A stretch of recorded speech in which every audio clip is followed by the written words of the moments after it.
राहुल जी ने झंडा उठा रखा है। हम सब मिलकर के इस झंडे के नीचे एक होकर के भारत के लोकतंत्र को बचाने में और ईडी की कार्रवाई के खिलाफ जो खराब कार्रवाई हो रही है उसको एकजुट होकर काम करेंगे। बात कहता हूँ, सारे बड़े नेता बैठे हैं, ब्रह्मा विष्णु महेश के सामने बोलने की हिम्मत कर रहा हूँ।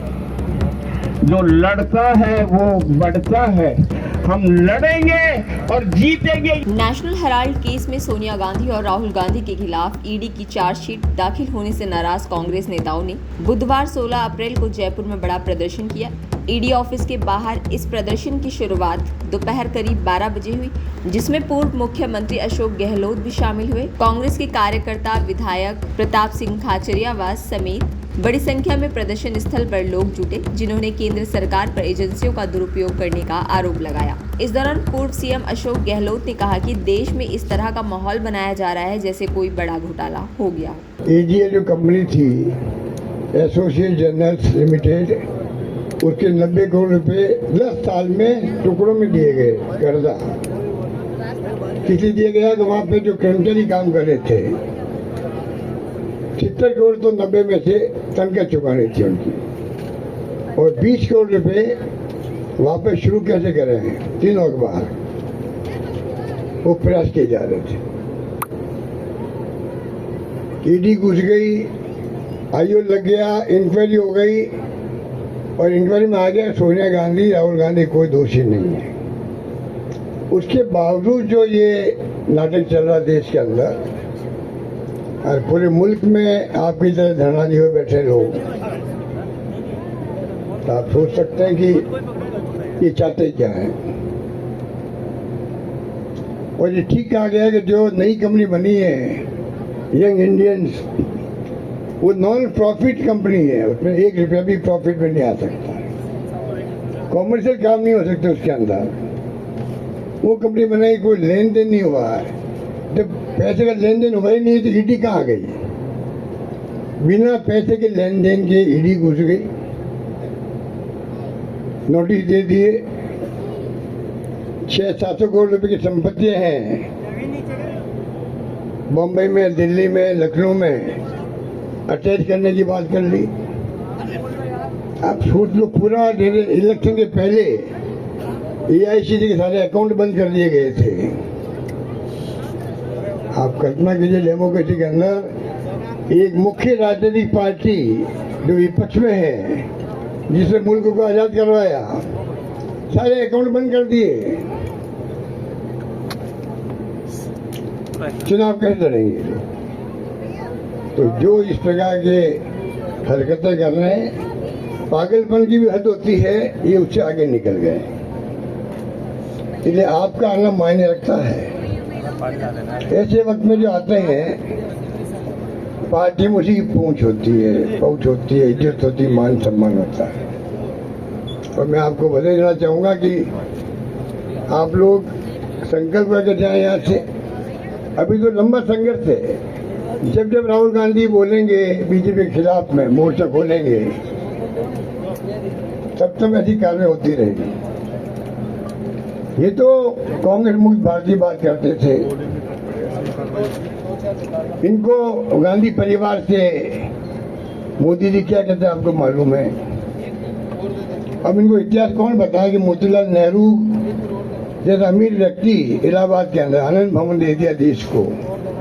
करोड़ों अरबों की संपत्ति है वो आनंद भवन, वो सब आजादी के वक्त की। महात्मा गांधी वहीं बैठ के काम करते थे।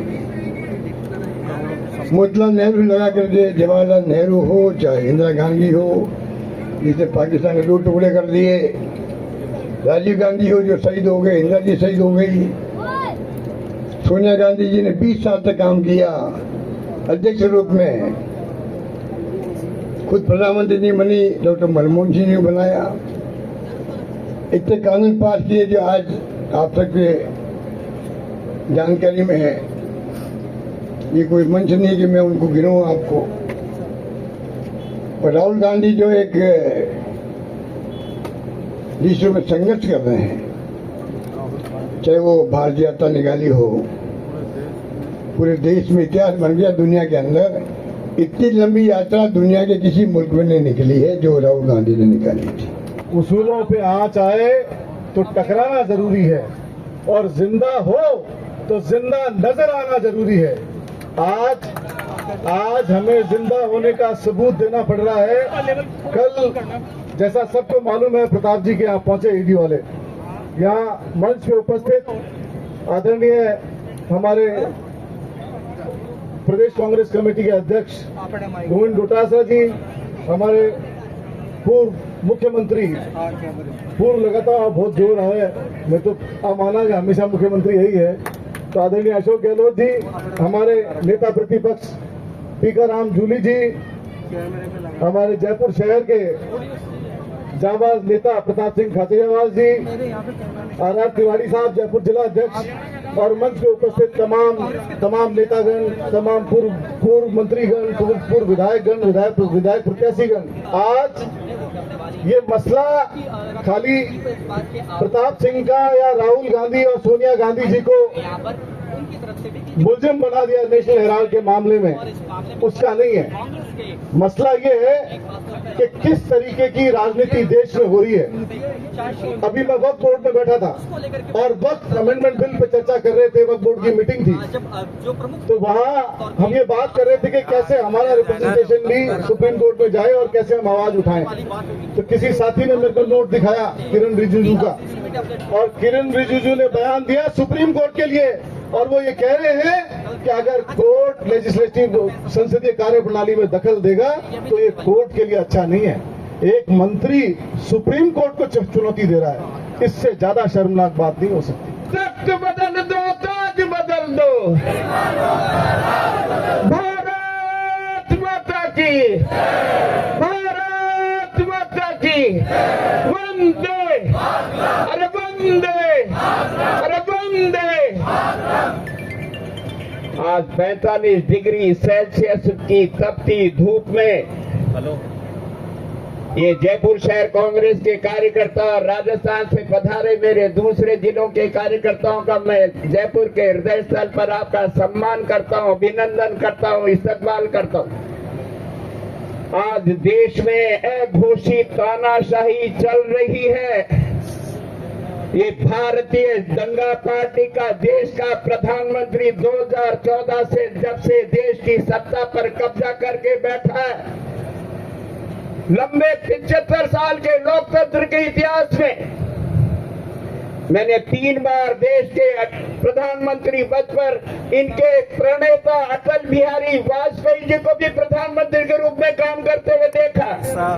ये मीडिया जगत के साथी भी हैं, मेरी बहनें, मेरी बेटियां हैं। कभी प्रतिशोध की राजनीति अटल बिहारी वाजपेयी जी ने भी नहीं की। आज देश का प्रधानमंत्री देश के लोकतंत्र को तोड़ने के लिए खुलेआम कहता है कांग्रेस मुक्त भारत चाहिए।